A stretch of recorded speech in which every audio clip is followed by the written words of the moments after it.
4:00 Eastern. This might be the earliest we've ever gone live on the Spike Week Football Show, and it is clearly a glorious day. I'm dressed for the occasion. That's why I'm doing the cold open, also because it's my show. And we are going to finish ranking the AFC offenses with Erik Beimfohr today to compare them against what we did back in, 1965 or whenever we ranked them before. So, guy behind the scenes, press the button, let's hit that open and get going.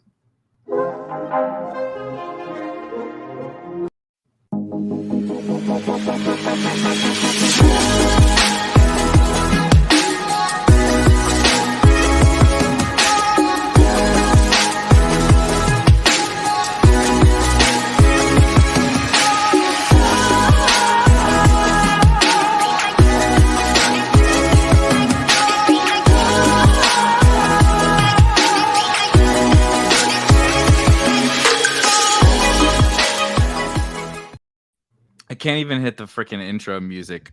I can't even hit the intro. You had one job, Erik. One. Press the button, play the music, and what happens? I'm only used to doing it. Apparently, I can't do it when I'm not on video. It's like that should be harder. It should be harder to do it when you're talking and then you have to set it up. And I'm just listening to you and I'm laughing because you look ridiculous and you sound ridiculous. And I can't even hit for anyone that is not aware of StreamYard, like we have a bunch of these videos, right? Which this is there's no reason for this mistake, but like there's a bunch of these videos with a lot of similar color schemes. And I was listening to you. I was being a good co-host. I was actually listening to what you're saying. And then I just like look over and click the one that looks like, oh yeah, purple. Okay, got it. And click the wrong one. So yes, I can't even do that job. I need to stick to, writing about week 17 correlations. Well, that seems to be the big topic of discussion on Twitter today too, right? I'm over here filming like 13 videos and I just check Twitter occasionally and people are yelling about week 17. It's great. It's great. Bullock says we're here ranking AFC offenses week 17 matchups. Yeah, why not? Because that's what today has turned into apparently. So funny. So I got into a heated discussion with not Felix. Felix just sent me a video, so he's fresh on the brain. I got into a heated discussion with Silas last night about taking stands on teams, and that's why I like doing this exercise. Because we were arguing about the Saints last night. And for me, I am not drafting Saints except like Taysom Hill here and there, and he's arguing with me about taking the Saints. And where are you on this? I mean, not specifically the Saints, but more so, how do you feel about taking stands on teams as a whole? Yeah, so I'm definitely much more on the side of taking stands in general, not even just on a team like you're asking here, but from a super macro perspective, I am much more pro take stands. That's really funny. GA says not another Saints debate. I'll try not to say I won't even say the word Saints. We're on the AFC. Yep. But I do think so. When you think about a best ball tournament, right?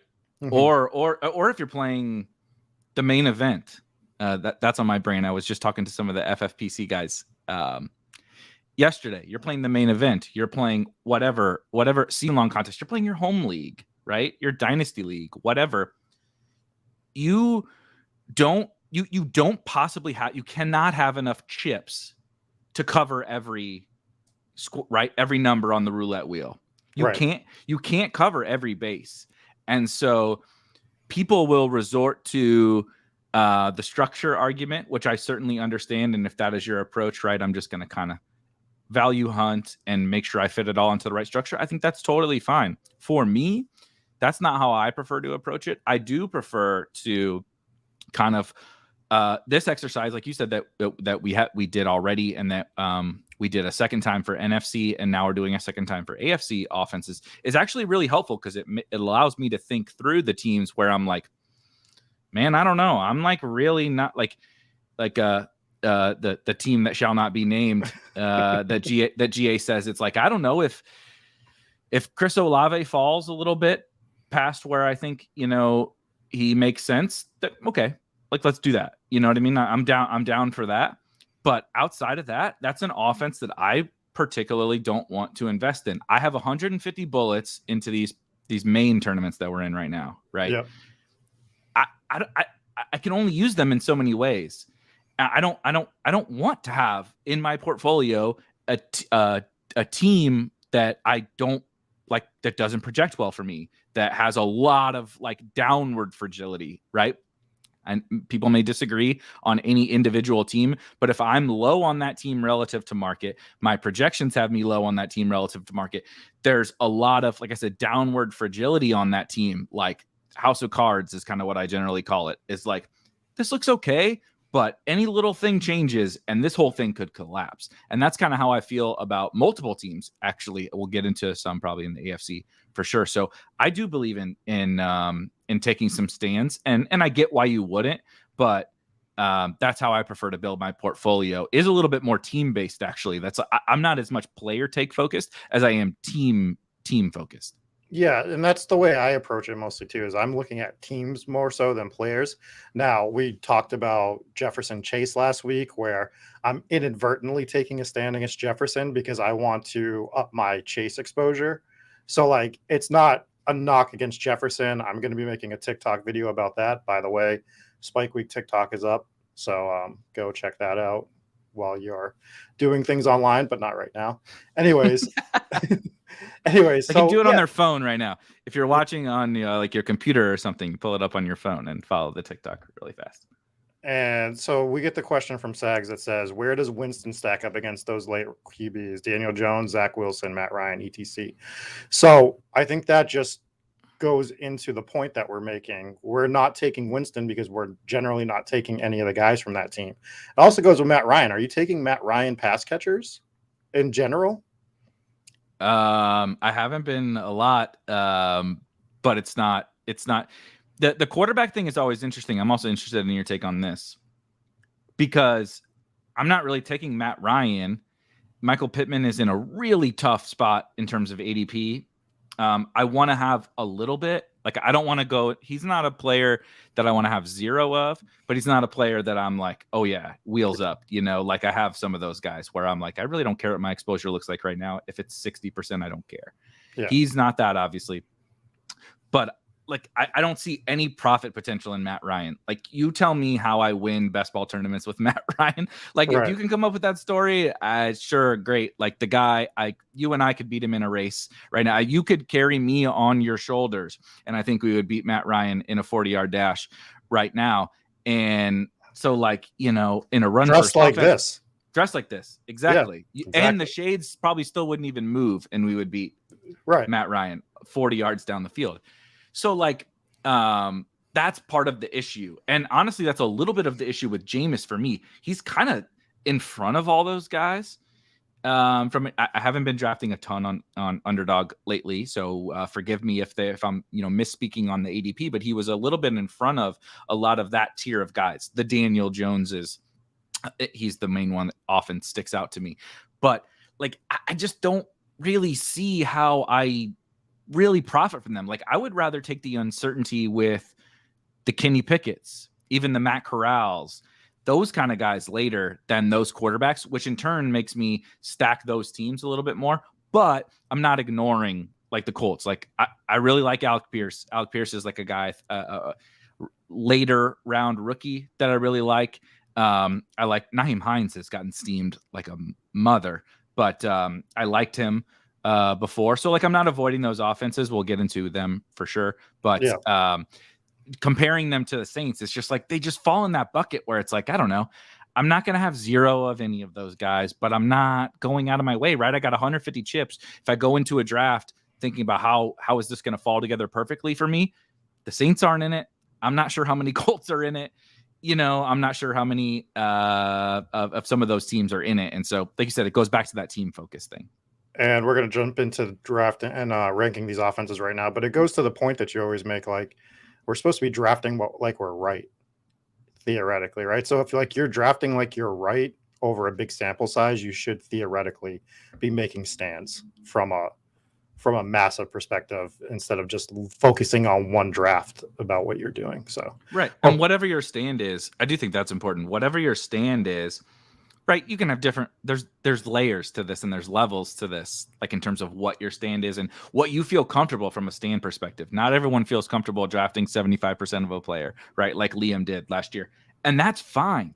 But like, you can't tell me that there isn't inefficiencies in the market based on whatever your process is. Whether it's team based, like we're doing here, individual player based, whatever, structure based.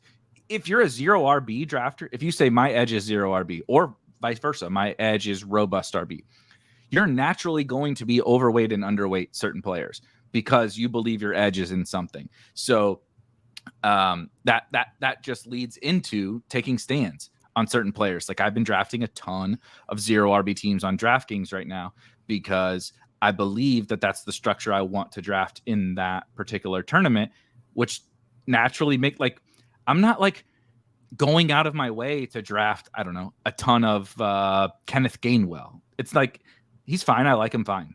I didn't go into this like, yes, I want 40% Kenneth Gainwell. But when you draft this structure, it's like, guess who's there in the 15th round or whatever. Every time, he's the best pick. I'm just going to take him. So I think the natural ebbs and flows of that are also important to take into account. Bullock brings up a good point, and we'll get into the Chargers. People who try to even out exposure and be at market with as many players as possible should manage their 401k portfolio, not their best ball portfolio, which is correct, except we've had some breaking news over the last week that Bullock is like 12 years old. Yeah. And he's not allowed to have thoughts like that yet. I just learned that today. Yeah, I just learned that today. Dude, just Bullock, you don't even have a 401k. Yeah, you don't even have a high school diploma yet. Get that, and then you can start giving us some financial advice on 401ks.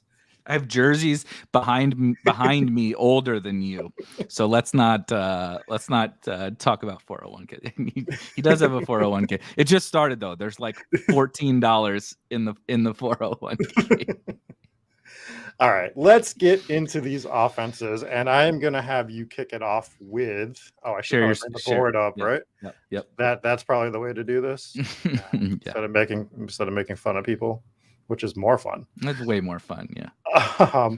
So I'm going to have you start with the Los Angeles Chargers, and we're going to start with the AFC West because that is the most fun division. So if we run long on any division, this is the one we should run long on. Agreed. Chargers are such a fun one to discuss because we talk about this on most teams, but there's a balance of how good I think this offense is going to be, how good I think the individual players are. And then ADP is a huge aspect of these things. And so the Chargers end up, for me, somewhere in between one off in most drafts and one off maybe every 5 drafts. Not because I'm not really I don't have a negative word to say about this offense going into the season, but you have a running back going in the first round. You have 2 wide receivers going in the 3rd round. Let's just call it Keenan Allen and Mike Williams. You have a quarterback who doesn't really run going in the 4th round or whatever. Herbert's still he's like bordering on Mahomes level ADP.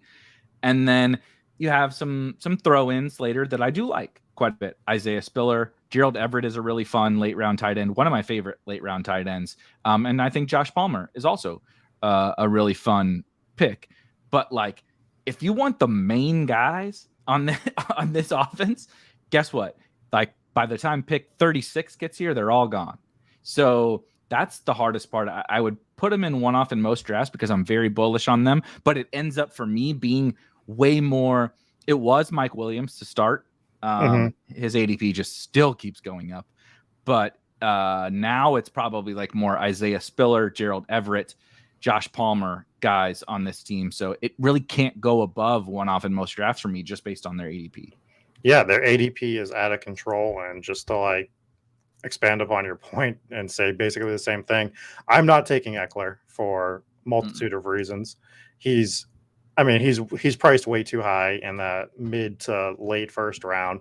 He's come out and said that he doesn't want to have the workload that he had last year. It's one of the first TikToks we put out is that's the guy I'm avoiding in the 1st round. What are we doing with Keenan Allen? We're all scared to death of him. Mike Williams is all of a sudden late 2nd, early 3rd round pick a lot of the time. So you're now picking between those two, and Herbert goes mid-third, like fourth round. Yeah. It's their cost is out of control, but we can still agree that their offense is going to be good. So I've been taking Williams here and there. Yeah. I haven't been taking Allen. I've taken minimal Herbert, and then I'm hoping to get one of the other pieces here and there, I guess. So, like, I actually do find them to be one of the most interesting teams in general, because I think we're all in agreement that we think that the offense is going to be one of the top 10 offenses in the league, but they can't all be top level picks at the same time. So, right. Yeah. And sometimes what that actually means is that you just want the Gerald Everett, the Josh Palmer, the Isaiah Spiller, right? If Isaiah Spiller is like, if we go back to an old school Melvin Gordon, Austin Eckler backfield, and Isaiah Spiller just comes into this 40% of the backfield situation, just take that dude. He is the most valuable guy. I'm not saying, who knows? Maybe Eckler does continue to be kind of a workhorse-esque, but like, it doesn't have to be always those top guys. Like I really do like Mike Williams. I think he's a really good football player. Last year we were getting this dude in like the 8th round, and really nothing has changed except the market sentiment. And like now he's going in a tier that's I gotta pass on Kyle Pitts to take Mike Williams. I gotta pass on Saquon Barkley to take Mike Williams. It is just. And that even wasn't the case when we very first started drafting this offseason. So they're just but they're a fun one, because I also don't want to have 0 Charger stacks. So that's kind of the thing. We'll probably come back at the end of this draft cycle and be like, okay, how do your Chargers teams look? And you're like, oh shit, I have 2 Herbert. I have two Herbert teams. He could put up a 40 ball on the championship, and we feel like idiots. Yeah, and I don't know if you saw last night, I posted my quarterback exposures, and that's kind of what I'm banking on. Is I'm taking the quarterbacks that have that 40-point upside for the Week 17 game. If I'm trying to win, I'm looking at it as a 1-week contest at the end, as we're supposed to, and who are the quarterbacks that can win it for me. So we're going one off most drafts for them, just based on what we can do. Yes, phenomenal comment by Jake Wells here, though. Real degens liquidate their 401ks to max out BBM or whatever. That's very true. That's very obvious. That's the play. Not financial advice. Yeah. All right. On the opposite side of the token of the Chargers, in terms of taking them, I love the Chiefs. I think they're also going to be a top 10 offense. And with the exception of maybe one guy that I think's overpriced, I'm firing at a Chief in pretty much every draft that I can and stacking them when possible. I think Mahomes is my second or third most owned quarterback right now. Interesting. Just because I can get him in the 4th round, and I know that I can do whatever I want to stack him, because I take him first, and then I know how far I got to reach for MVS or Juju, or even you have Hardman. Even you have like nobody wants to take McCole Hardman, but he's available to you, right? In the 13th round or something. Exactly. The only guy that's tough is Travis Kelce, who's still a 1st rounder, and that's understandable and justifiable. So even when I take Kelce, I know that it's not going to be too hard to stack Patrick Mahomes. Where like last year, do you remember you had to take a Chief in every draft, just like Davis Maddox says. Unfortunate we have to quote Davis Maddox right now, but here we are. Are the sunglasses distracting? Should I take these off? No, it looks good. I'm already like, I'm used to it now. So I'm not gonna remember what you look like next week or whatever. Like this, you're gonna have to wear them moving forward. Fair. I'm gonna have to move that light though, so that it's not reflecting in everybody's face. The yellow looks good though. The yellow looks good in the background. Oh yeah, do you like the new background that it looks good. That I put together? Much better. Yeah, much better. So the problem last year with trying to get Mahomes was somebody always grabbed Tyreek and somebody always grabbed Travis Kelce, and then it was a race to see who was going to stack Mahomes with them. And you don't have that problem this year. I mean, you still might lose out on Mahomes here and there, but you're getting him a lot easier. And I just find it very easy to stack the Chiefs, so I'm doing it at a pretty frequent rate at the moment. My only counter, I don't really have anything much to add. I love the Chiefs. I totally agree with they're a huge priority for me. And I want to kind of similar to you. If I had a like going into a draft goal, like my top 10 goals or whatever, my 10 commandments for a draft, like I like make sure there's a Chief on this team is like probably on there, you know, and but I don't care who it is kind of part of the thing. Like MVS is my favorite, I think, at cost guy. Yes, same.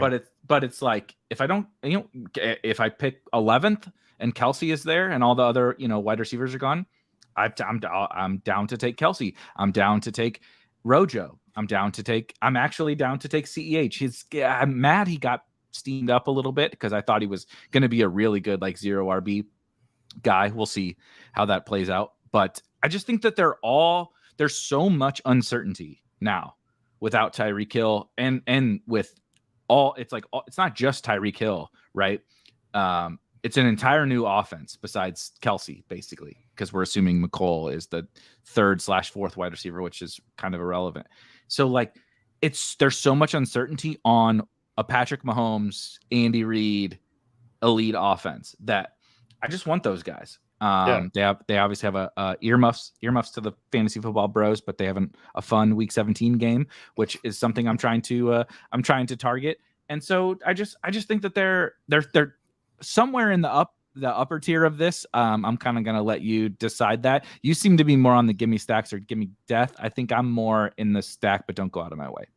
Yeah, I'm gimme stacks or gimme death just because of everything we've just said, where I can get all these guys at cost and I can get every combination of them and I can run them back with Broncos. And it's just like in almost any Bronco that I want, I can make this stack work where like you look at the Rams/Chargers stack that people are trying to do. You can't get every combination of Rams Chargers just by default. Yep. You're never going to do it. And I feel like I can actually do that with Chiefs Broncos. So yeah, I just think that there's so many good ways to play this team that when I have 150 bullets, I'm trying to get those combinations and a lot of, not all my teams, but pretty much anyone that I can. And I find it to make sense, to be honest with you. So, yep, I'm cool. I'm cool with that. As we move on, Bollock says my week 17 safe space has been ruined. Also, Eagles says this is a wild fucking story. 4 years ago, I took out of, I'm sorry if I'm putting, I mean, you posted in the chat, so tough shit if you didn't want me to share it. 4 years ago, I took out a 401k loan to play best ball with. I had to convince my wife to do it. I ended up losing like 5k.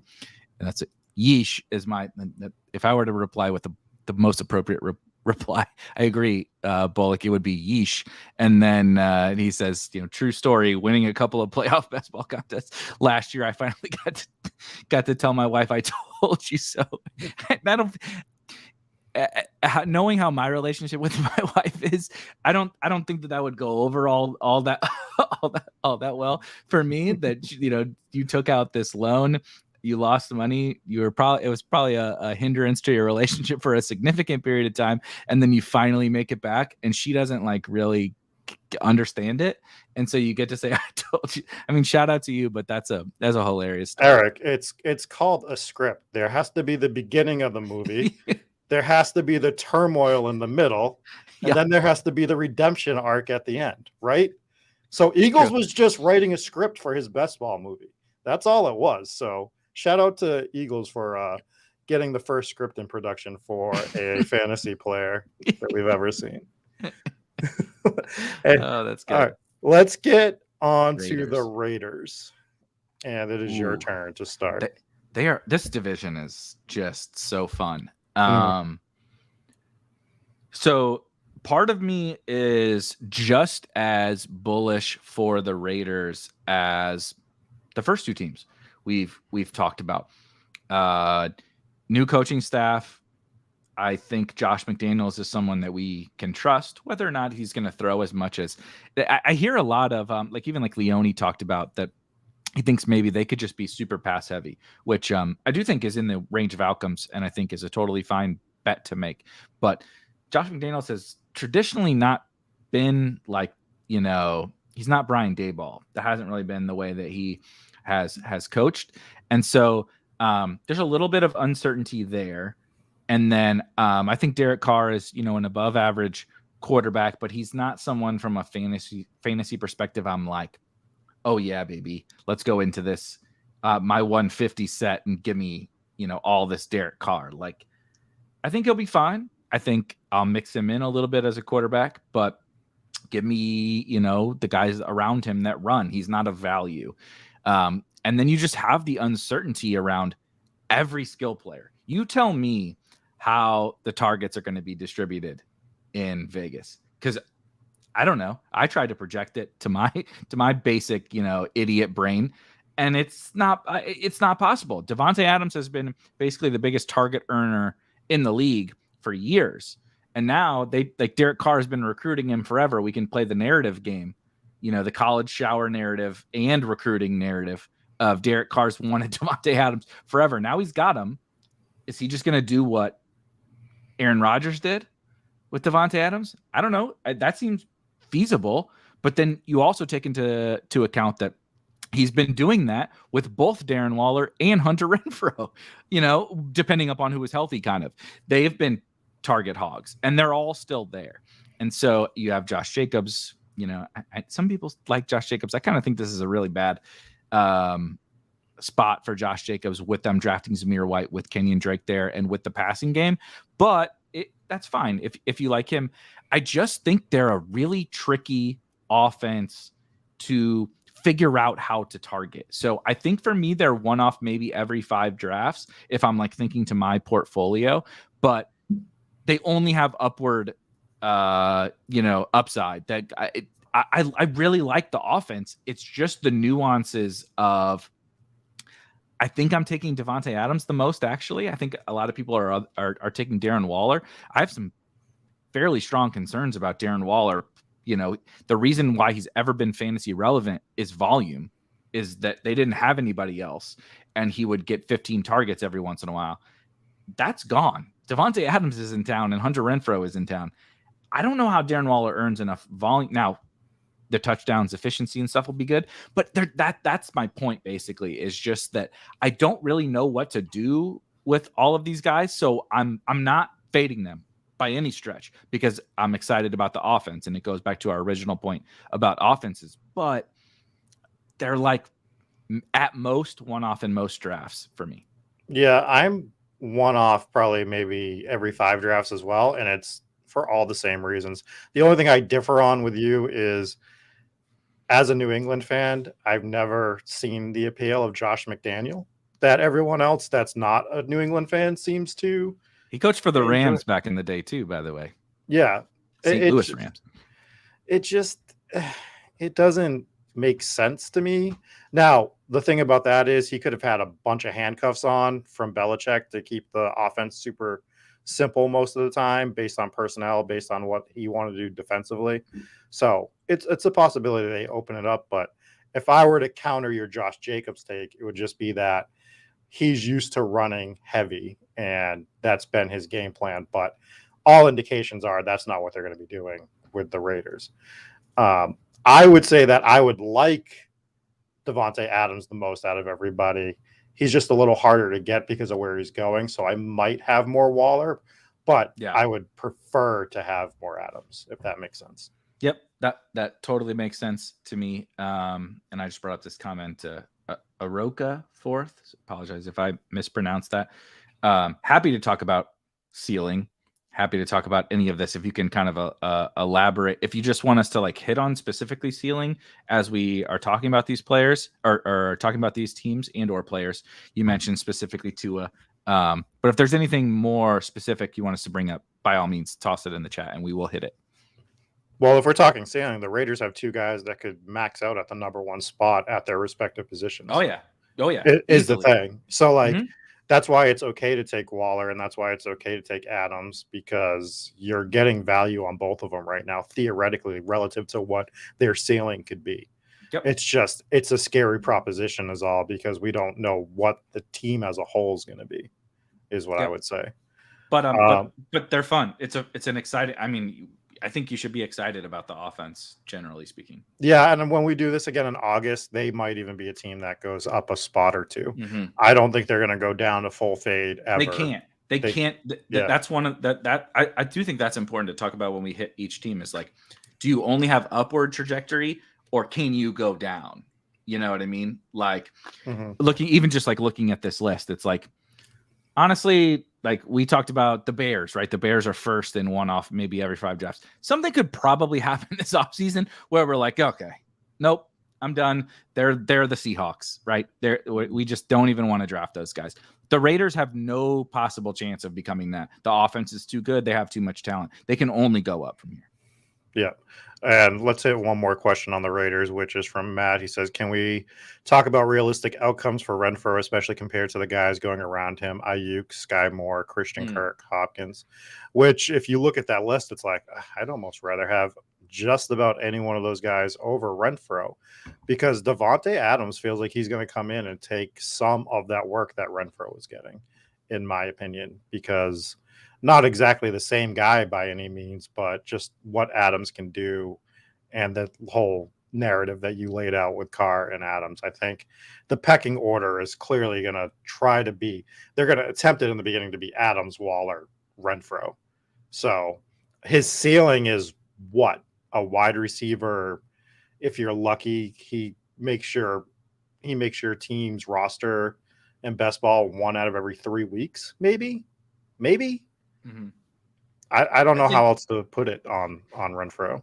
I think, and shout out JXP from the Discord, one of our super sharp community members, got me into Renfrow a little bit, and like just a little bit more. I was digging after him, kind of being really pro Renfrow, generally speaking.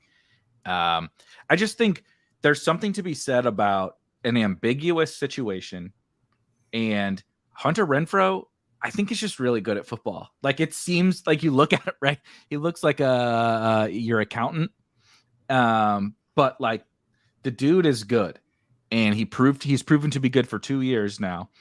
And particularly in PPR formats, you have like a lot of appeal that, I don't know, maybe that everything we talked about with Devontae is kind of what I generally believe. But like, what if Devontae comes down to what if Devontae mostly steals from Waller and Renfrow kind of just maintains this slot role? They do throw a little bit more. There's room for 2 of these guys to eat, basically, is kind of what I'm getting at. Even if Devontae eats, there's room for 2 of these guys to eat. And so there's not room for 3 of them to eat, which is fine because we can sprinkle through all of them. But I think Renfrow is really good. And I think that it's kind of like, does Devontae take a big step back and Renfrow and Waller kind of feast based on the fact that Devontae's on the team now, right? He's drawing coverage and all that. Or is it like Devontae does his thing and then it's one of the 2 other guys? And I think Renfrow versus Waller is totally a coin flip. So I'm mixing him in. I probably have about similar to him as the other guys. It also helps earmuffs. They play the 49ers in week 17, and he's like the last Raider you can take. It's right. Like if you take Debo or Kittle or something like that, you don't get Waller, you don't get Devontae, and you do want to correlate within that game. I mean, that's a really fun game. So he's kind of the last like mega upside option, and then you just have the contingent value, right? If Devontae goes down or Waller goes down, like I just don't want to fade good football players when like I mean, DeAndre Hopkins is on this list that Matt puts out here. He's 30 years old and he's suspended for the first 6 weeks. Christian Kirk is on the Jaguars. Sky Moore, we've never seen play a snap in the NFL. Yeah, the Sky Moore thing is silly, crazy, And so anyway, long story short being that I'm not like taking a stand on Hunter Renfrow, but I'm drafting him. I am drafting him. Yeah. All right, let's hit on the Broncos, and it's a team. It just goes back to my Kansas City stuff. I love the Broncos because I love the Week 17 matchup. I love what this offense has potential to be. The hardest part of the Broncos right now is we're trying to figure out Judy and Sutton, right? That is the question, and it's very Cooper Kupp, Robert Woods-esque from last year. It's worse. It's worse than that. It's harder than that, I think.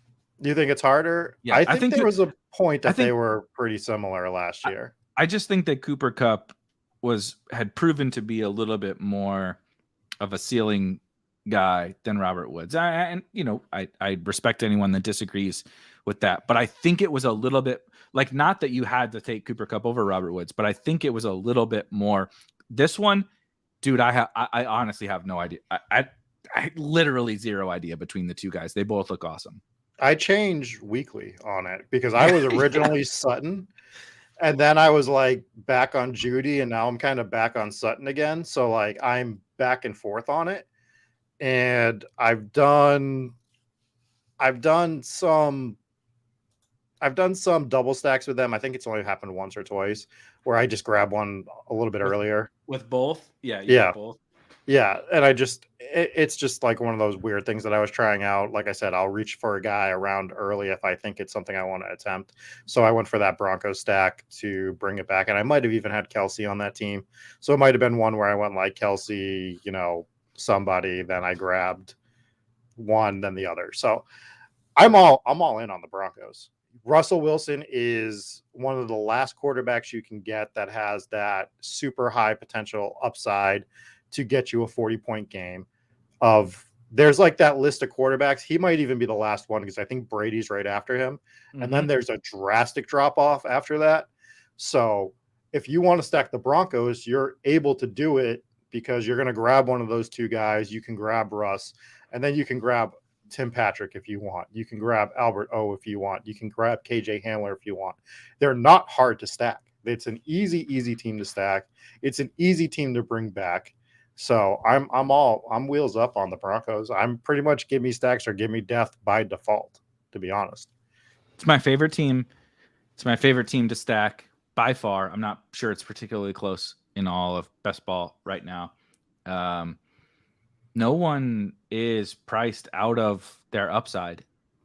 We get into this tricky situation every offseason where we have an uncertain situation, right? But an exciting offense. This happened last year with the 49ers. And this is not the same as the 49ers, but it's actually quite different. But we knew inherently that last year, one or multiple of George Kittle, Brandon Ayuk, and Deebo Samuel, and then you get to the running backs, we're going to crush. We knew it.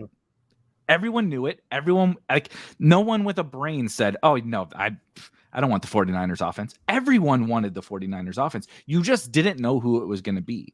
Right. So people think sometimes, wrongly so, that, okay, well, they're like, I can't take Brandon Ayuk in the 5th round because, like, look at my projection for him. It's like, yeah, but that offense is so good. You need to be humble about how you project the offense to be, right? You can do a projection for the Broncos. Honestly, it's useless. None of it matters. None of us know. Jerry Jeudy could be fucking Devontae Adams. Do I project that? No, of course not. What's the probability? Very low. Cortland Sutton could be like that. He could be an absolute smash. Albert O could be the next George Kittle for all that we know. We don't know, but we know that someone on this offense is going to crush. Right. That's it. They just have to. Like, you can't bring in Russell Wilson with Jerry Jeudy, Cortland Sutton, Albert O, Tim Patrick, KJ Hamler, Javonte Williams, and Melvin Gordon in this division, and they struggle. And so it's not even a question. I struggle with the gimme stacks or gimme death when we've done this now for a few times because I don't have very many teams that are like that. Obviously, the 49ers just always fucking fall into that. But the Broncos are the clearest one that it's like, not only do I want them on every, like, if I go into a draft again, 10 commandments, what am I going to do? Give me a Broncos stack, but I can get it in any way I want. You don't even have to take Judy or Sutton, right? It's like, oh shit, 7th round, Russ is here. I don't have a quarterback yet. Okay, I'll make this work, right? Give me Tim Patrick or give me Albert O, give me KJ Hamler, whatever. Shout out Pat Crane, give me Greg Dulcich, right? Whatever. You can stack them however the hell you want to in any way in the draft. So that's the team I want to have the most stacks of in all of best ball. And I didn't even mention the running game, but if I have Javonte Williams, I don't even mind stacking him with Russ and then one of the pass catchers like an Albert O, and just having that weird stack with some sort of, I don't know, Debo or George Kittle just one of the weird Denver stacks with one of the big name bringbacks from the 49ers. And it's just to me the easiest team to put in this list as well. Yep. All right. Really quick. You did say something about Russ was the last of a tier.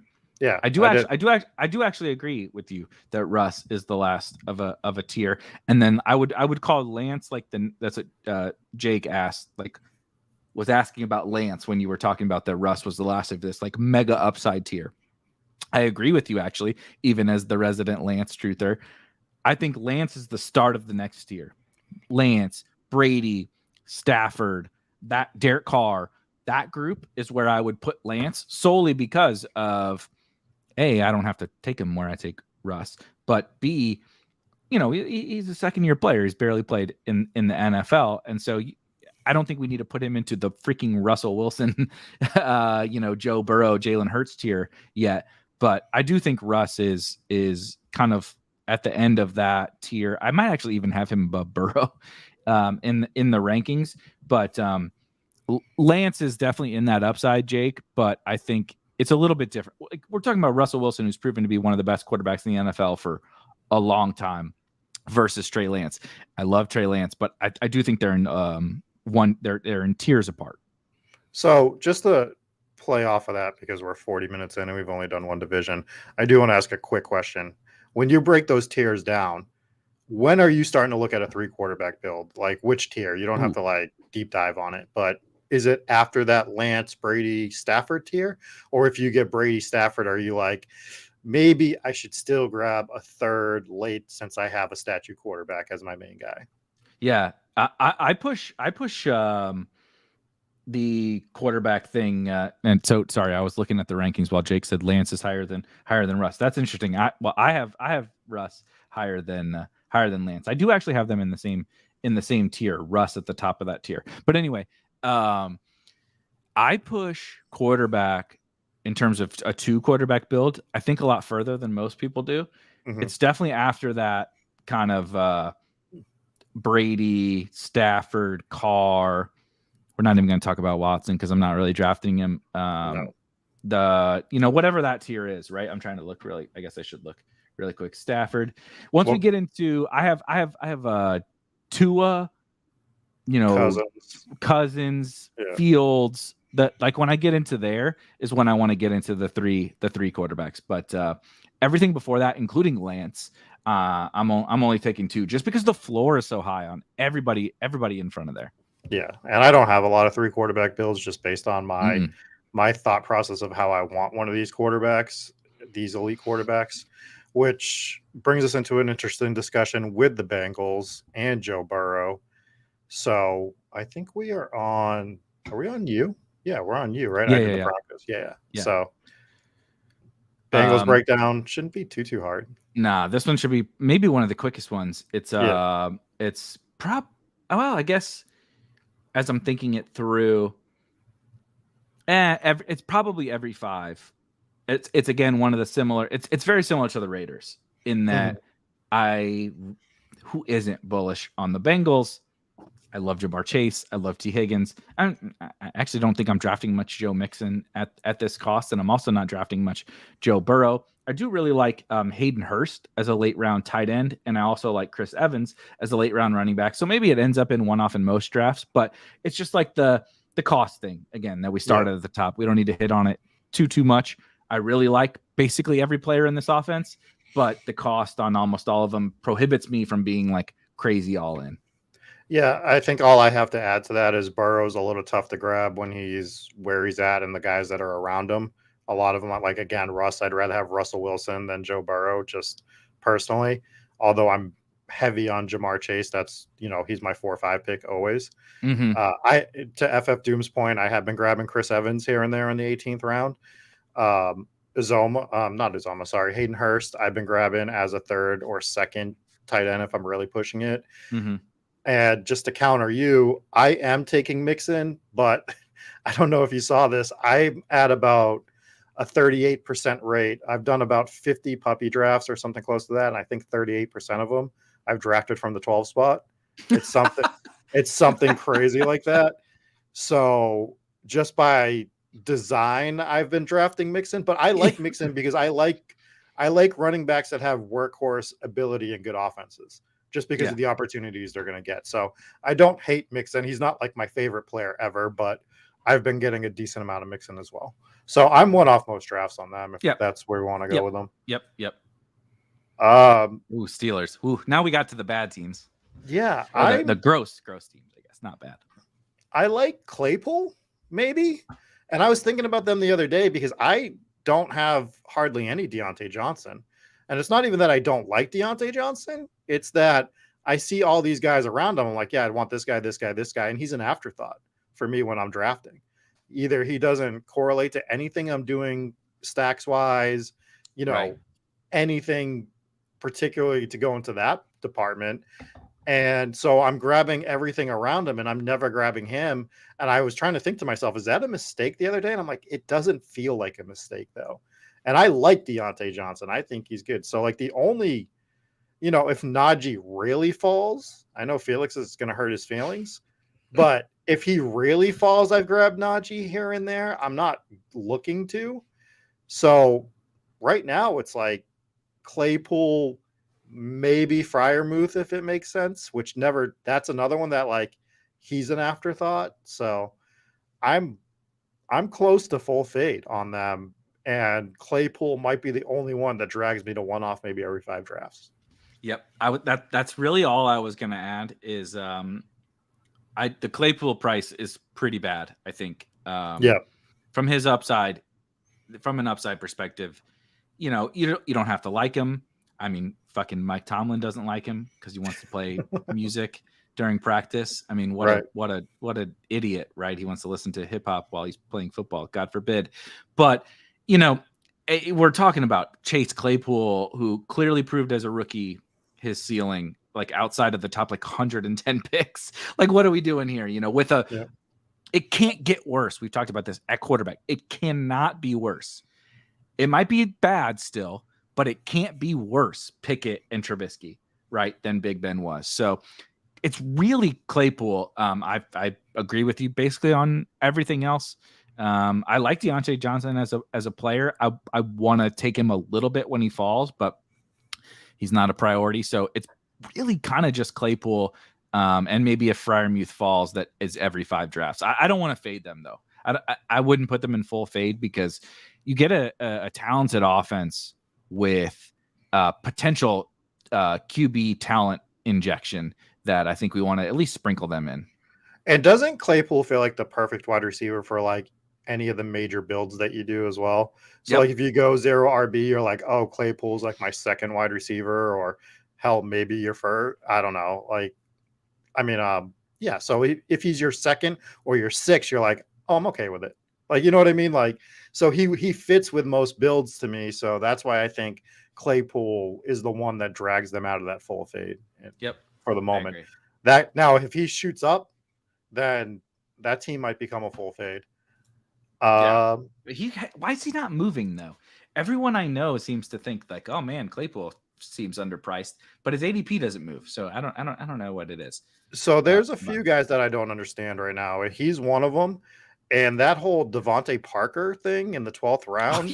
Yes. He's my go-to on like most overpriced. Someone explained to me why. And I had people arguing with me this week about it. And I'm just like, how are you arguing for Devontae Parker? The 4th target on the Patriots. The 4th target on the Patriots is going in the 12th round. Like, what the fuck are we doing here? Yeah. What? Like what is happening right now? So yeah, those are like my guys that are like severely mispriced. So Ravens.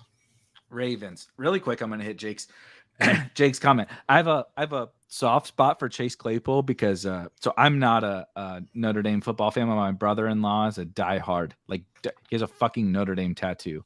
Mm-hmm. That's how big of a diehard Notre Dame fan he is. He goes to football games like every year, and it was like honestly one of the best like football experiences I've ever had. We went to a Notre Dame Navy game when Chase Claypool was at Notre Dame. He scored 4 touchdowns in the first half, I believe. Now he's playing Navy, right?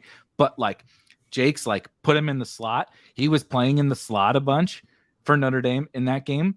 And like I have visions. We were in the end zone, our tickets, and like watching him just cook these linebackers and stuff like that. I have these visions of like, oh my God, this upside. I feel like that still sticks with me to this day for like best ball drafts. I'm like, I'm watching him score 4 touchdowns and a half in college live. And it like it informs my, oh, it's the 11th round and Chase Claypool's still here. So I'm going to take him. But okay. Ravens.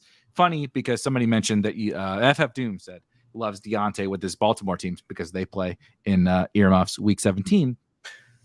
But the Ravens are tricky for me.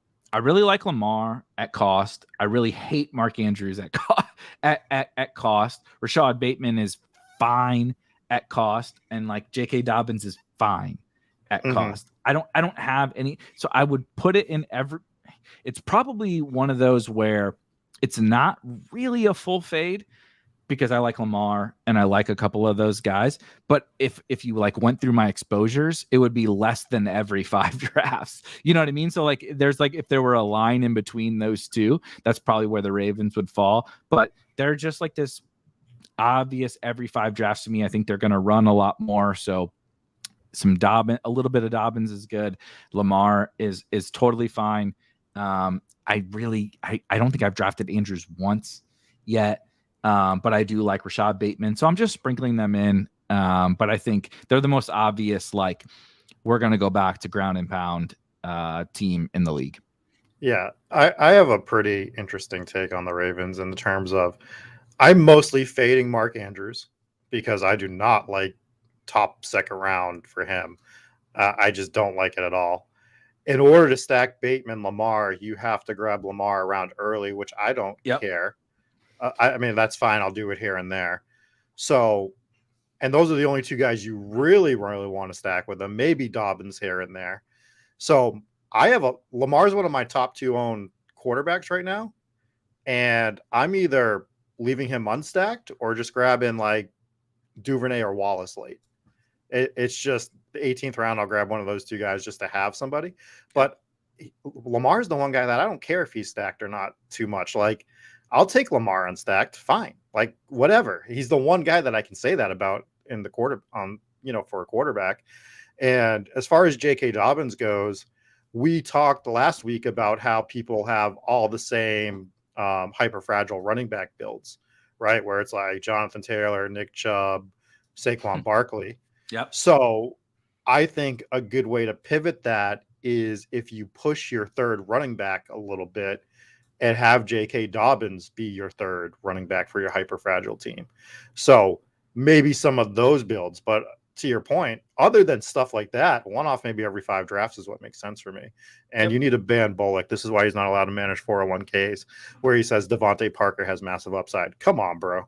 What are we doing? Devontae Parker, he's had massive upside for 20 years. He's trolling you. He's definitely trolling you. I do like this take though.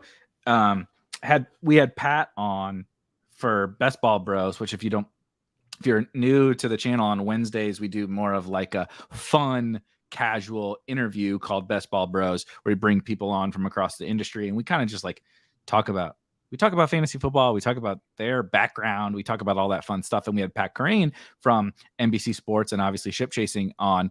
And we talked a good bit about like viewing best ball through a dynasty lens.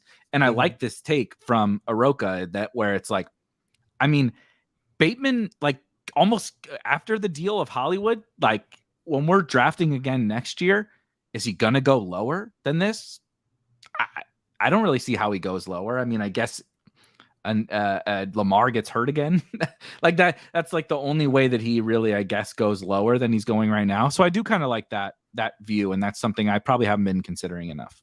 Yeah. And that's why, and that's not the reason I've been doing it, but like I said, I'll take Lamar around early to get the Bateman stack here and there, but I do grab Bateman on his own too. So I do like him in that range that he's going. So I grab a decent amount of Bateman. So they're one off maybe every 5 drafts just because their player selection is very limited comparative to other teams. Like you just don't, if you don't have Lamar, you're not even thinking about taking Duvernay or Wallace or anything like that in the 18th round. You know what I mean? Where like some other teams you might be thinking of like, all right, well, maybe I'll take, Nico Collins on a flyer in the 17th or 18th.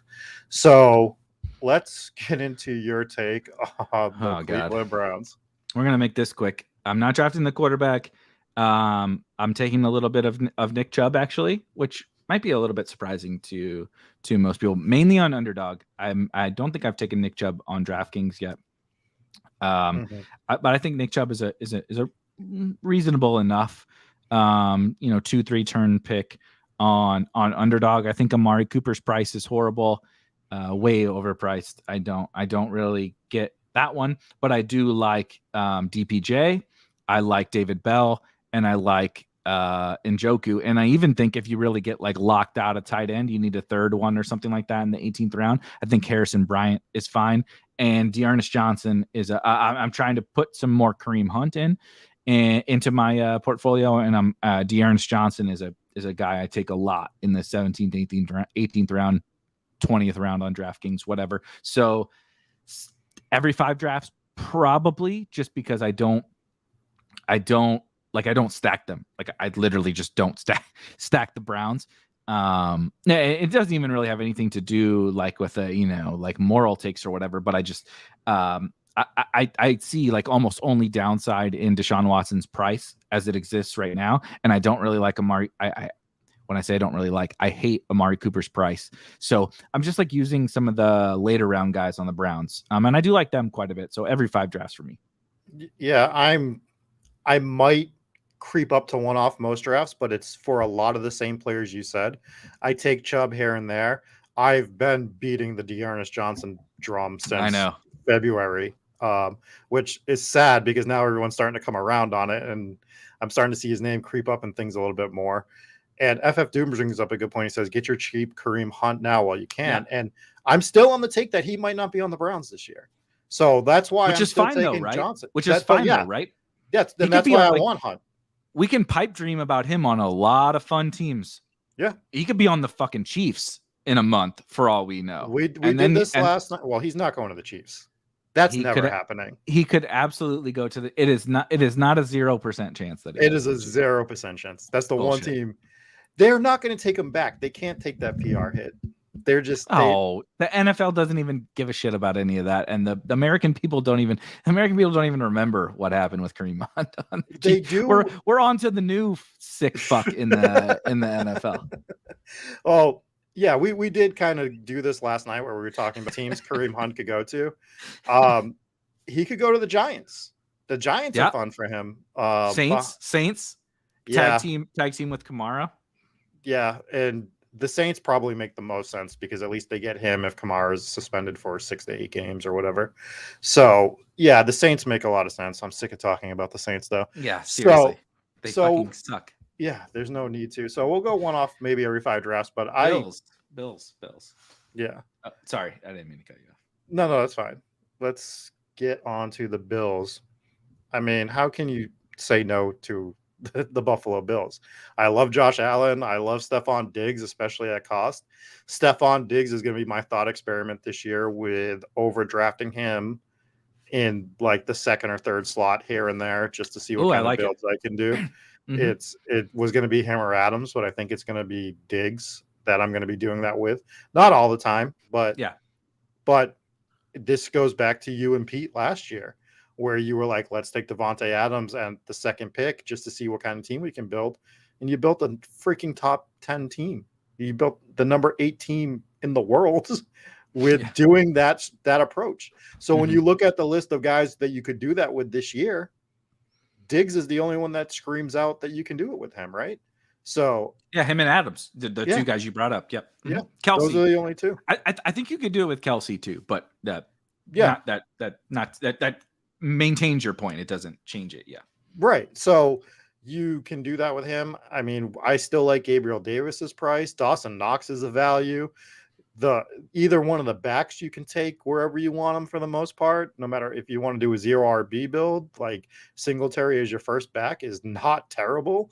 No. So, and then you can try to like flirt with some of these later guys, like Crowder is there if you really want to. I haven't been taking him because I don't know. I just have a bad feeling about Crowder. I don't have you don't draft with 3 condoms on, is what you're saying. Basically, right?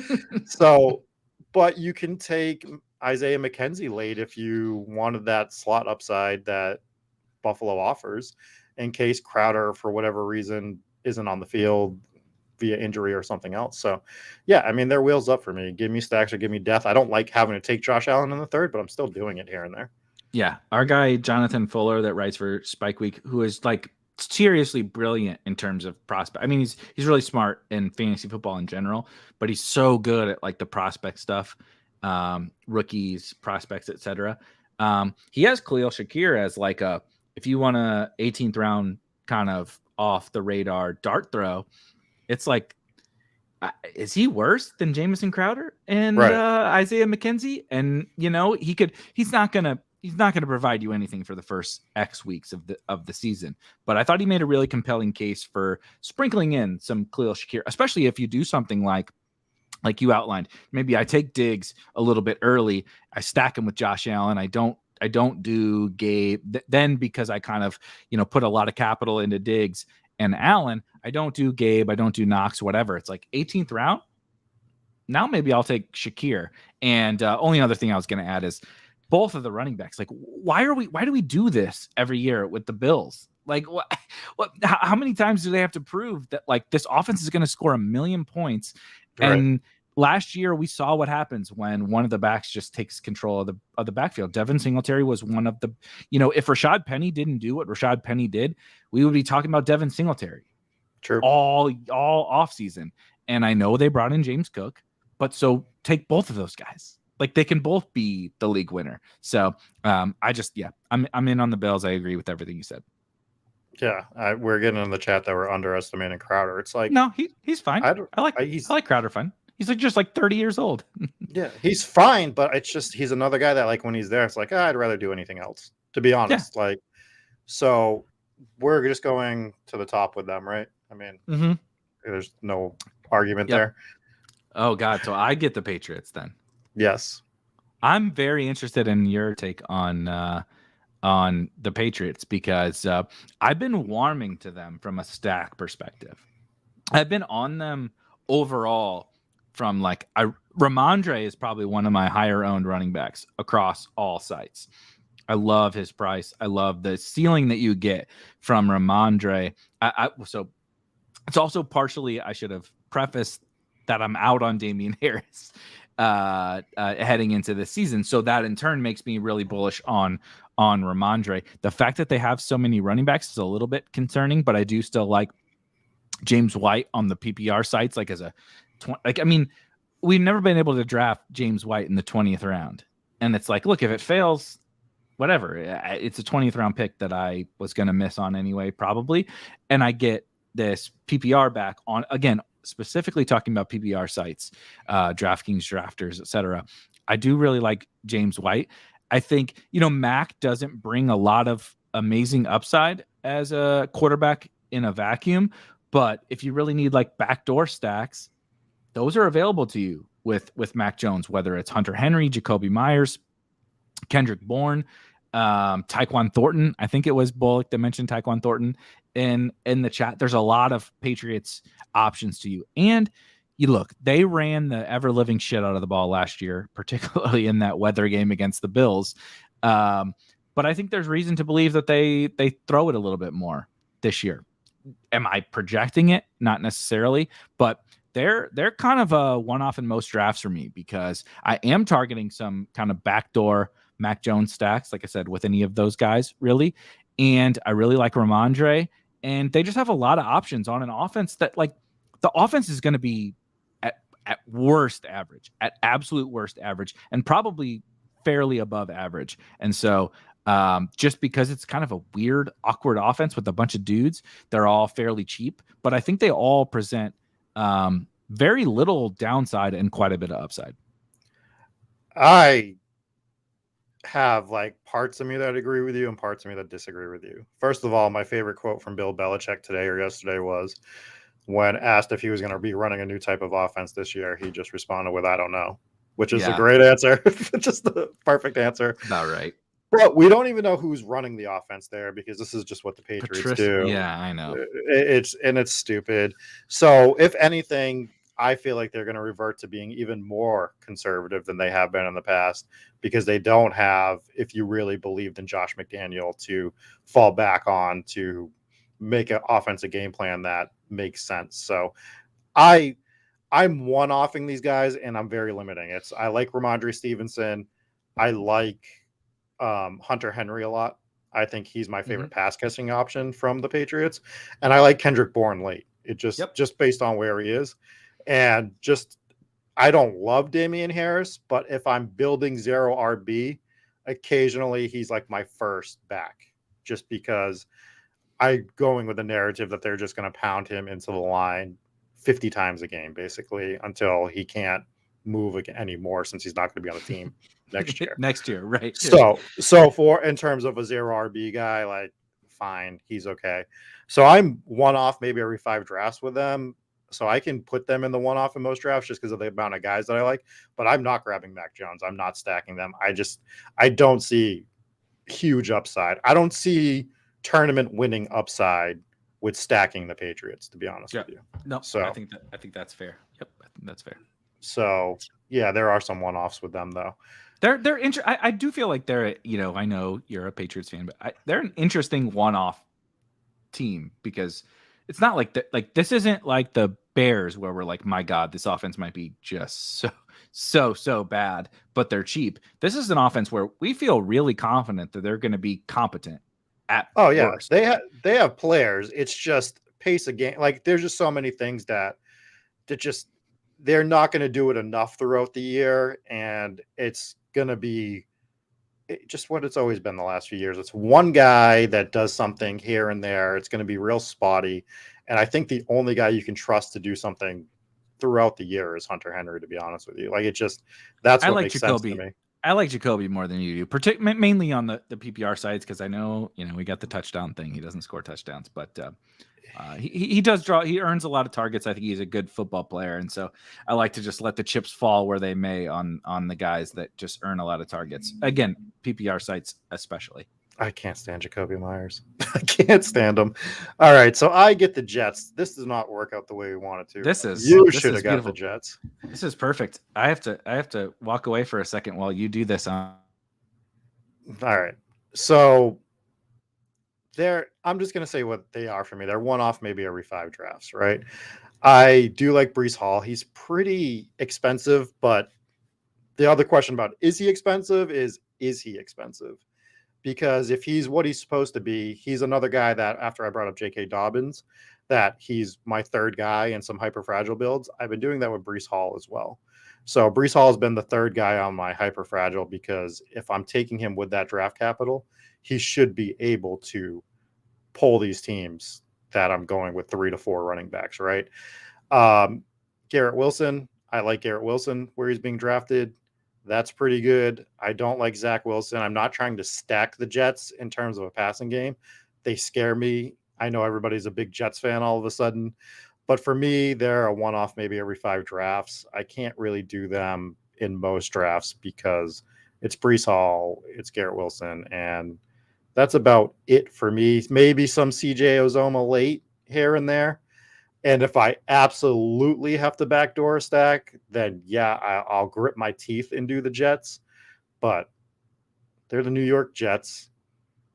Their quarterback hasn't shown you any sign other than like one game that looked good statistically because he ran like a 50-yard touchdown or something like that. So I'm one off maybe every 5 drafts for all those reasons. I'm not sure if you heard them. Yeah, well, I heard it all. I can't believe how much of a Jets hater you are. It's absolutely ridiculous. Look at all this talent on this offense. No. You said every five drafts for the because I like Breece Hall, I like Garrett Wilson. Like that's where I'm going. I don't take Elijah Moore at all because really? Yeah, there's so many guys around him that I'd rather like pick and choose and grab that I'm inadvertently taking a stand against Elijah Moore. Okay. And it's not technically on purpose, and I do think he has some talent. It's just if I'm grabbing and I know he's potentially the number one, right? I'm treating him as the number two, but and Garrett Wilson is the one. Yeah, I think Garrett Wilson has the one upside. Okay. Personally, I think if you really, really thought Elijah Moore was the one, they might not have spent that draft capital on Garrett Wilson.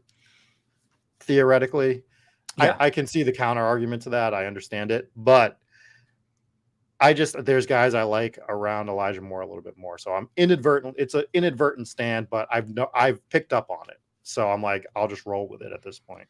Yeah. And I'll live with that choice.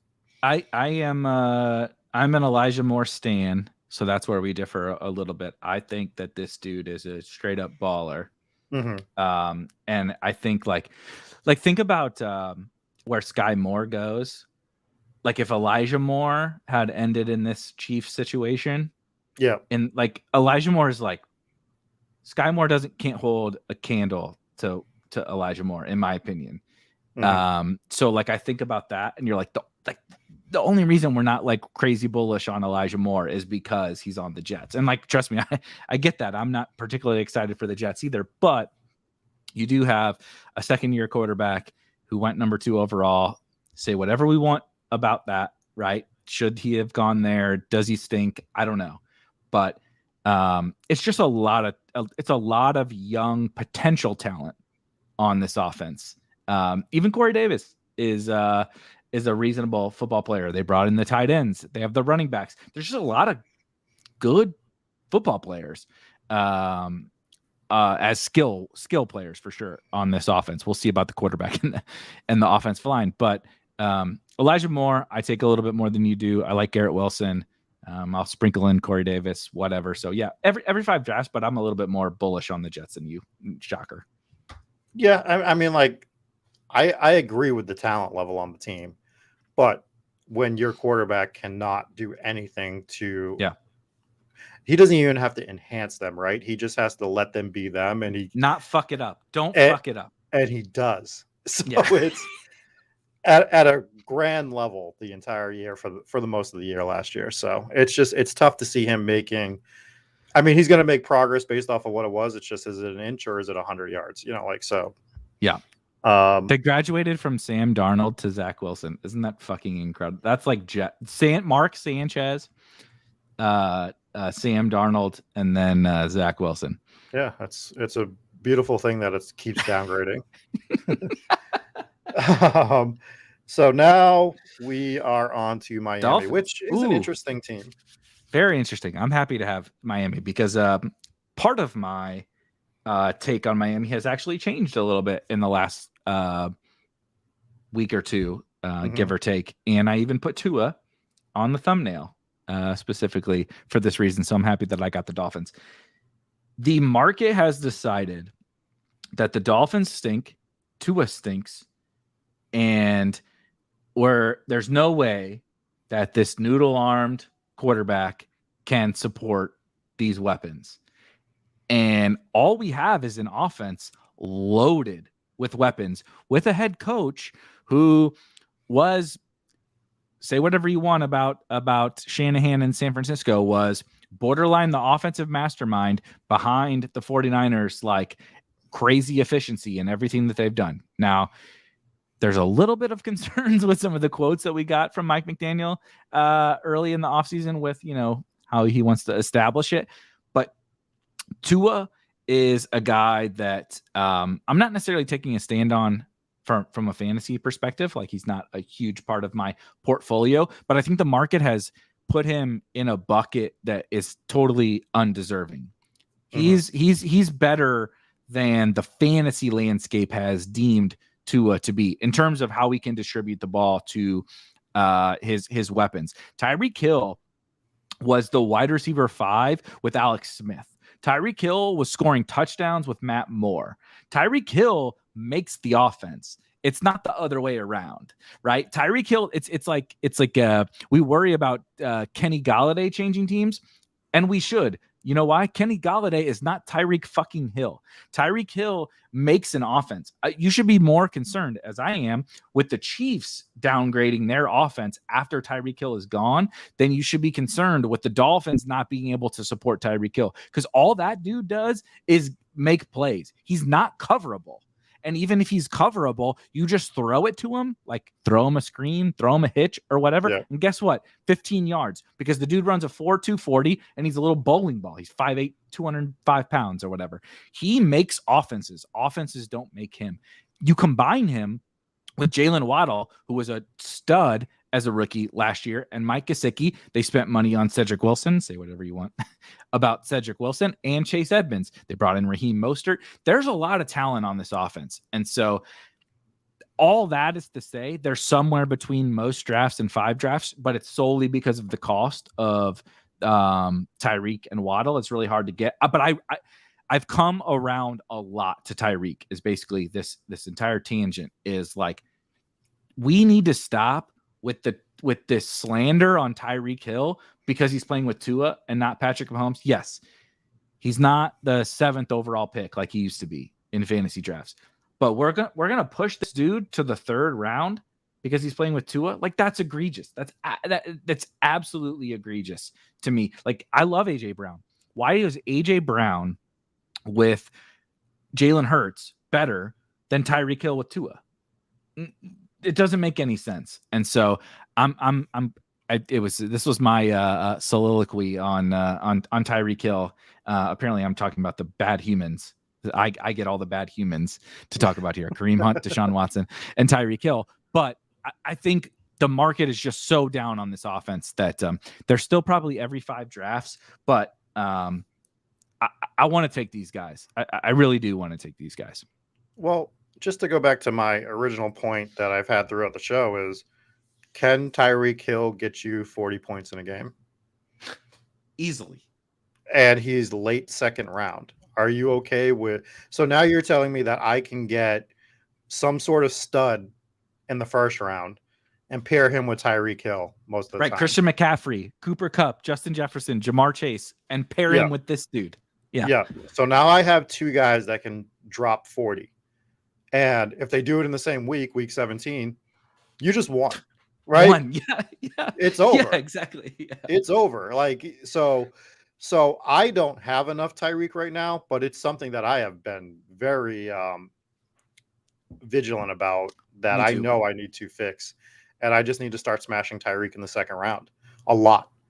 I did it with Evans at first because I do like Mike Evans. And then as I was drafting in the 2nd and doing this, I'm like, Tyreek just has the upside. I don't care who his quarterback is. I like making fun of Tua. Everybody likes making fun of Tua. It's a lot of fun. But I like it. And I like Waddle a lot too. Like, I still like Waddle a decent amount just based on the type of player that he is. So he's drafting good at Waddle. Football. Draft good football players. Yeah. Like, why? It's not that hard. Yeah. And then Gesicki's priced fairly that we can get Gesicki. So I don't have a ton of them, but I don't hate Gesicki. And the other guy that I don't hate taking in like 0 RB builds is Raheem Mostert. Yep. Just based off of his knowing Mike McDaniel, he knows that he can run the offense he wants to run. So he's going to get some opportunity out there. He might bust, but he's like my 6th or 7th running back at that point in general, maybe 5th. So like, whatever, I can take that spot and take Raheem Mostert. So they're one-off in most drafts for me at the moment. Again, I'd rather just have one Dolphin, but almost any of those Dolphins that we just mentioned, I'm fine with being on any of my rosters for the most part. So one thing I will say, again, earmuffs to the football bros, that week 17 game is one that no one's particularly excited about. And I understand, and I totally understand it. I could sit here and make a case why the Patriots defense is going to take a step back. And we just talked about why the Dolphins offense could be really good. And we also talked about why the Patriots weapons are all really, really cheap. Why can't I stack Tua with Tyreek Hill if you don't want to do him and Waddle at cost? That I kind of prefer that too. But you take Gesicki, baby, and or you just single stack Tua with Tyreek Hill, right? You just get the 40 ball from Tyreek Hill because the Patriots defense is taking a step back is the thesis. And then it's like, okay, I'll take Hunter Henry or Jacoby Myers or Kendrick Bourne or Ramondre or whatever. I don't know. That game is a lot more enticing to me, I think, certainly than it was when we first started drafting. But is that in New England or isn't that in Miami? I know this is a real hand in the dirt take. I know. I should know this. I don't remember every game where it is. Like when we go down the bottom, the bottom of the spectrum. I'm pulling it up right now. Yeah, but I'm guessing it's in New England. I think they played in Miami early. In New England, yeah. So I would have preferred if it was in Miami, obviously, but for two reasons. Obviously, you'd rather have the home team. And secondly, New England, no matter how good they are, the one place that they always struggle to play is Miami. Yeah. It's been the same thing for 20 years now. So, but you don't even have to stack them, to your point. Like, again, Tyreek Hill can just put up 40. He might just smoke him for 2 touchdowns. Tua only has however many points because it might just be a reverse. Like, this dude just might house a reverse for 60 yards. He's the new Debo. He's the new Debo. Yeah. So, like, my whole thing is I don't hate Dolphins. So I'm one off most drafts, but we can put them whichever one. Most drafts. I like most drafts. I mean, like, if we have New England and most drafts, we need to have Miami and most drafts. Yep, I agree. All right, you're up on the Colts. This is the one we just spent time shitting on at the start. Yeah, I don't think we really need to take too much time on them. You're taking Jonathan Taylor at the 101 because it makes a hell of a lot of sense. And then I don't know what else you're doing with them. Like, what else are you doing with them? I mean, maybe Michael Pittman here and there if you want to feel real froggy, but it's not a necessity for me to have Michael Pittman on your team. I do think having Matt Ryan is more helpful to Michael Pittman. He is, I'd say, microscopic level better than Carson Wentz at this point. So, yeah, maybe I want Michael Pittman here and there, but like, he's not a target, and then nobody else is a target on this team. So, I would say that you have to say one off maybe every 5 drafts just because of Jonathan Taylor, but it's almost like full fade because you're not, by the laws of randomizing, you're only getting that spot 1 out of 12 times. So it's almost a full fade, if that makes sense.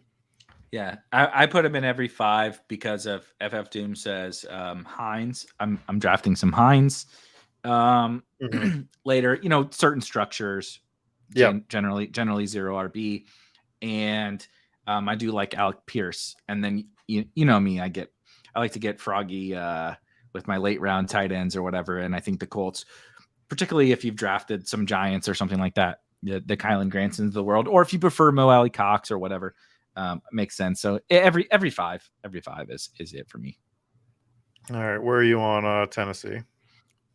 This one is the single most clear full fade, you idiots, that exists. What the fuck are we doing? This team was a borderline full fade last year with AJ Brown, Derrick Henry, and Julio Jones on the team. Yeah. Right now, we took AJ Brown and Julio Jones, and you know what we replaced them with? A wide receiver who can't practice at OTAs because he has asthma, and a 30-year-old veteran wide receiver who's often ACL. Ryan Tannehill, we showed that he's not that good when he doesn't have these crazy efficient performers around him, right? Derrick Henry took a step back last year.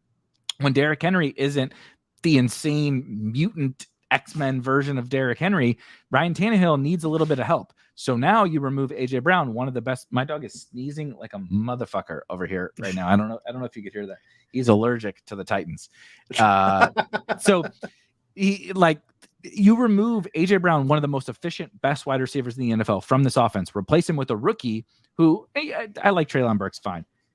Any expectation that Treylon Burks is going to replace AJ Brown's production is ignorance at best. He's not going to be AJ Brown. Like, I'm sorry to tell you, his absolute pure ceiling might not even be AJ Brown. That's how good that dude is. So you remove him. Derrick Henry's old, 30. Derrick Henry is now off a serious injury. The offensive line is getting worse. The coaching staff is still very boomer-esque. This team, I want no part of this team. Tell me who I'm supposed to draft on this team. Robert Woods off an ACL. Treylon Burks, if I like young players and rookies and stuff, but Treylon Burks is priced ahead of every wide receiver in this class.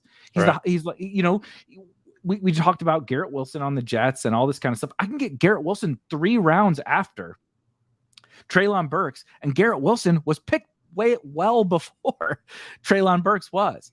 None of it makes any sense to me. I'm definitely not drafting Derrick Henry in the first round at his age with my efficiency concerns on this offense. They are maybe even more than the Seahawks, my full fade. Yeah, I'm not going that far with it because I don't disagree with almost everything you said. I can't touch that passing game at all. The Derrick Henry thing is, for me, when he falls a few spots, I grab him here and there, and it just goes right back to my whole, who can get me 40 points week 17? Yep. And fair. Derrick Henry can drop 40 on anybody. Doesn't matter the team he's playing. He can just randomly go for 40.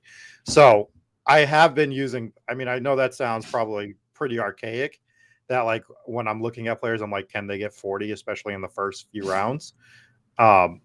As opposed to all the analytics that we do with everything else. but again, you need guys that are going to win you weeks, and Derrick Henry can do that. So it's not like I love doing it. I'm not like, I hope that Derrick Henry falls 3 spots so that I can take him in the 10th right here. It's just, if it happens, it happens, and I grab him. So yeah, I have some Derrick Henry, but other than that, they are clearly a full fade. Like it's the easiest team of this list, and we hadn't done one yet for the AFC. They're the full fade. It's so no argument easily against it. Yeah, and it's so funny because these last 2 teams are probably worse NFL real football teams, and they're not even, they don't even sniff full fade for me. And the Titans are like so obviously full fade. If you want to like take the stance of like Hassan Haskins, right, or whatever, Austin Hooper, like go ahead, but like honestly, if you don't have Austin Hooper in your best ball portfolio, I think you're gonna fucking be okay. Be okay. You're not gonna lose because Austin Hooper went like full Travis Kelce. Like that's just not gonna happen, So like I'm just not interested in that team. And I think it just goes to our whole point about taking stands. It's like, yeah, if you're trying to level out exposure to players, like really Austin Hooper, that's who you think you need. You need 7 to 9% Austin Hooper. You're gonna live if you don't have Austin Hooper on any of your teams. So true.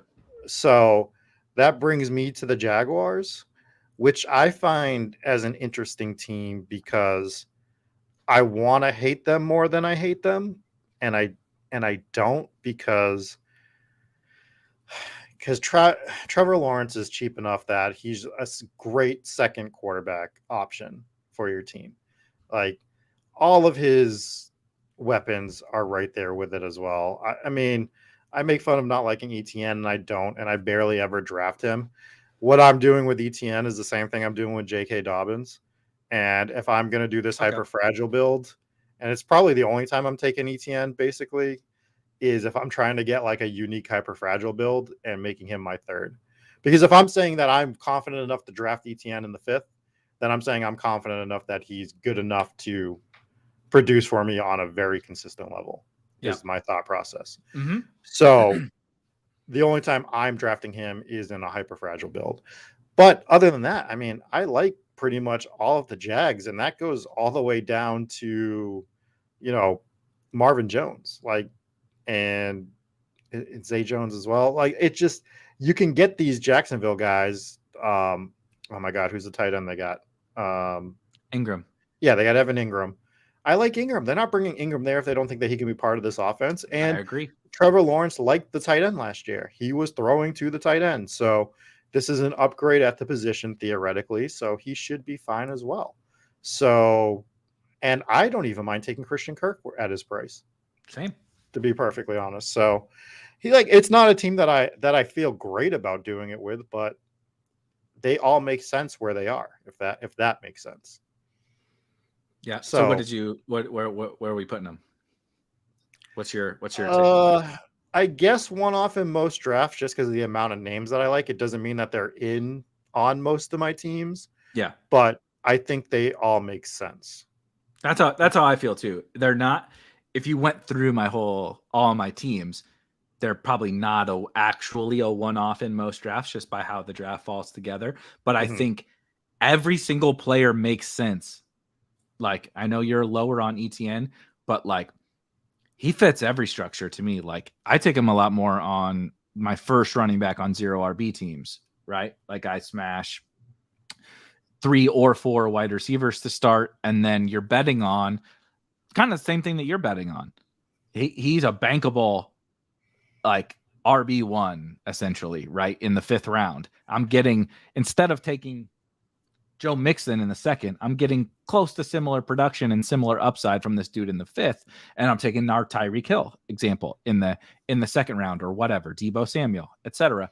And then, I mean, we can hate on the Jags all we want, how bad they were last year, the kind of careless money spending they did in the offseason, but like, Christian Kirk is a wide receiver 1 on this football team that goes in the 10th round or whatever. Evan Ingram is a talented tight end 1 on an offense that goes crazy late.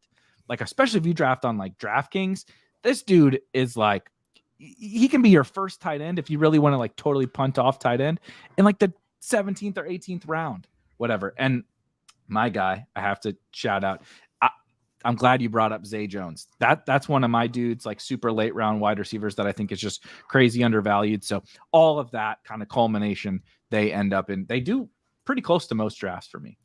Yeah, they all make sense. So I'm fine with all of them. My only pushback, and this is a structure debate that we could have at some other time, is ETN is not in my 0 RB builds, because when I'm doing a 0 RB build, I'm generally pushing that first RB back to like the 7th or 8th round would be all I would say on that. So, I mean, that's nitpicking though. In the grand scheme of things. Yeah, that's fair though. So, that gives you Houston, I think. Yeah. I like Houston. Your TV is breaking and my dogs are losing their shit. So it tells you about it's about time to wrap up. But yeah, well, that's telling you that we've been going for a long time, because my background is like an hour and 30 minutes. And we are at about an hour and 30 minutes. Hey, hush. We got to talk about the Texans. Okay. I'm this sounds crazy. I'm not that far off from one off in most drafts on the Texans. If they had a little bit more exciting backfield, I would definitely be one off in most drafts. I'm going to put them in every 5 drafts for now, because it was a mistake I think I made last year from Brandon Cooks. I was like totally out on Brandon Cooks, just like fading this offense or whatever. But I think this offense proved to be a little bit better with Davis Mills, particularly under center, than I gave them credit for. And Brandon Cooks was just a really good fantasy asset. Is he, to your kind of comments about, can this dude put up 40? I don't know about that, but he had he had a couple pretty big weeks. They also played the Jags in the championship game, which is a fun matchup. And he didn't get you can still take Brandon Cooks in the 8th round or whatever, 7th or 8th round. It's not like you have to pay a premium for him. So I'm actually drafting some Brandon Cooks. If you want to take, the Damian Pierces of the world at running back, I think he's reasonably priced. I'm not super excited for him. But what I really love about the team is the late round wide receivers, and why they are absolutely not a full fade is Nico Collins and John Mechie and Brevin Jordan at tight end are all absolutely free, completely and utterly free. And it's like, if you want to attack that week 17 game, if you just want some late, like high upside young players, they have all of it. This offense offers all of it to you. So I'm just in on all those guys, Nico, Mechie, Brevin Jordan. I think you can get crazy in the backfield, if you want to take Marlon Mack or Rex Burkhead on a sprinkle of teams.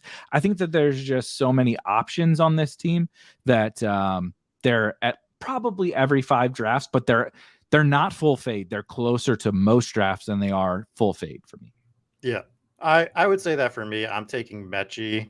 The 2 guys I've been taking is Mechie and Nico Collins from them, just based on where I can get them and what this team's going to be, where they should be behind in most games and throwing.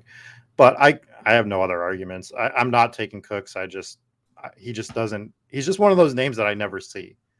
I would say, like, I can't even tell you where he goes because I just never even noticed Brandon Cooks in the lobby, to be honest with you. So one off maybe every 5 drafts is good. And the question that I want to wrap with is, if you had to move one of the one off maybe every 5 drafts down to full fade, who would it be for you? Let me look here. So while you're looking, let me just, in case someone's listening on the podcast, our one off maybe every 5 drafts is the Bears, Falcons, Panthers, Cowboys, Washington, Steelers, Raiders, Ravens, Browns, Jets, Colts, and Texans. So my guess is that a lot of people would say the Bears. Mm-hmm. The casual viewer would say the Bears, and I can respect that.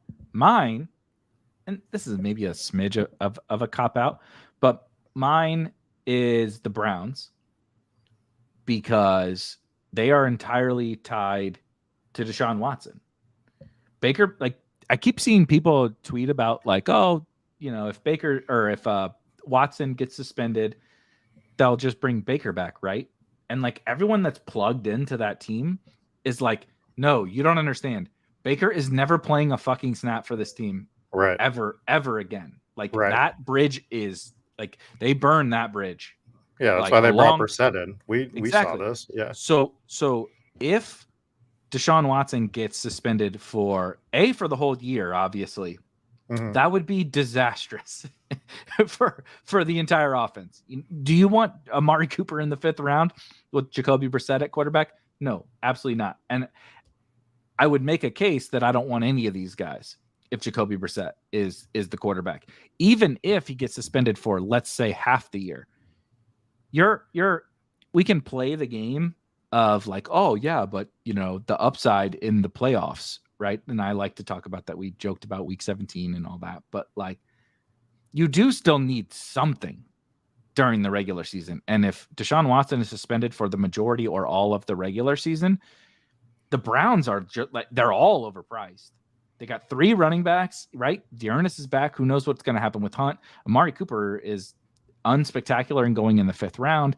You know, David Bell wasn't even a high pick, but we're drafting him fairly high because of the potential opportunity on a Deshaun Watson offense. If all of that goes out the window, why do we want any of these guys? You know, why do I want David Njoku with Jacoby Brissett at quarterback? You know, so they're the answer for me, and it's a little bit of a cop out because of the suspension thing, but I think it's a very real risk. I don't know. I'm not a legal expert. I'm certainly not smart enough to understand Roger Goodell's perspective on suspensions, but I think it's a very real risk, and it's definitely not baked in for a lot of these guys.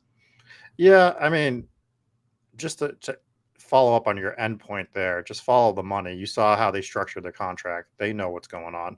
Like, if Deshaun Watson's telling you he's getting suspended, he's getting suspended. Like, I'm not saying he's verbally saying it, but he signed a contract that said, yep, I plan to be suspended this year, basically, is what happened. So, yeah, I totally understand that with the Browns. And again, they're in that category we have them in because there is some stuff to be hopeful for.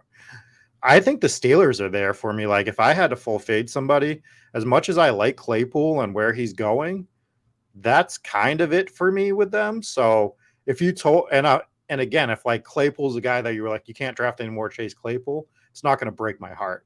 I want to, but I'm not going to be, like, dead over it. So, yeah, I mean, so, like, that's the team. The Bears are obviously one, too. The Bears are an easy one to put into that category for me. Yeah, I mean, I think that in that tier of one off maybe every 5 drafts, there is a separate tier between the 10 teams or 12 teams we have there, that some closer to the one-off in most drafts and some closer to the full fade. So let's run through the list and let's get out of here. Give me stacks or give me death. We have the Eagles, 49ers, the Chiefs, the Broncos, the Bills. I don't know why that just blew my brain. Stack but don't go out of my way is the Lions and the Cardinals. one off in most drafts is the Vikings, Bucks, Giants, Rams, Chargers, Bengals, Patriots, Dolphins, Jags. We've already gone through the one off maybe every 5 drafts. And the full fade, you idiots, is the Packers, Saints, Seahawks, and Titans. And just the closing thought for me is, when we're talking about taking stands against teams, if you look at that list, theoretically, I mean, we have a little bit of differing opinions on a few teams, but based on the list that we built, we're only telling you to take a stand against 4 teams right now at the moment. We're not telling you to like take a stand against half the league at all. We're telling you, figure out what you're comfortable taking a stand against and commit to it. That's what I would be saying is the main point of doing these lists. Yeah, I love that. And I mentioned it kind of at the top. It helps me. Like it's easy to fall into the like you're just doing the drafts and this guy's available at ADP, or you even have to put together rankings, and like some of your rankings have to do a little bit with ADP. And I think they should actually. So you fall into this trap of like the Browns are on my mind, right? And so it's like the Amari Cooper. It's like, oh, he fell 8 picks past ADP. Should I just take him? Yeah. And it's like, you know, you fall into that trap, and the next thing you know, you've drafted 150 teams, and it's not the exact portfolio that you wanted if you did this exercise that we just did, where you're like, actually, I kind of don't want the Browns, I kind of don't want the Browns, or I don't want the Seahawks, or I don't want whatever. I don't want the Titans, right? Derrick Henry. I don't want Robert Woods, whatever. I actually think doing this exercise is really helpful. So selfishly, that's why I enjoy it, because it actually helps my process and create a little content. Yeah, and we'll be doing it again one more time in August, probably at the beginning of August, just when the heavy draft season's going and things could change. I thought we were going to see some changes in the last week, but until then, do you have any closing thoughts? No, let's get out of here. My dogs are losing their shit. Yes, let's go. All right. Well, we will be back next week. I do not have my guest lined up at the moment, but I have an idea of who it's going to be. So we will talk to you later. Peace.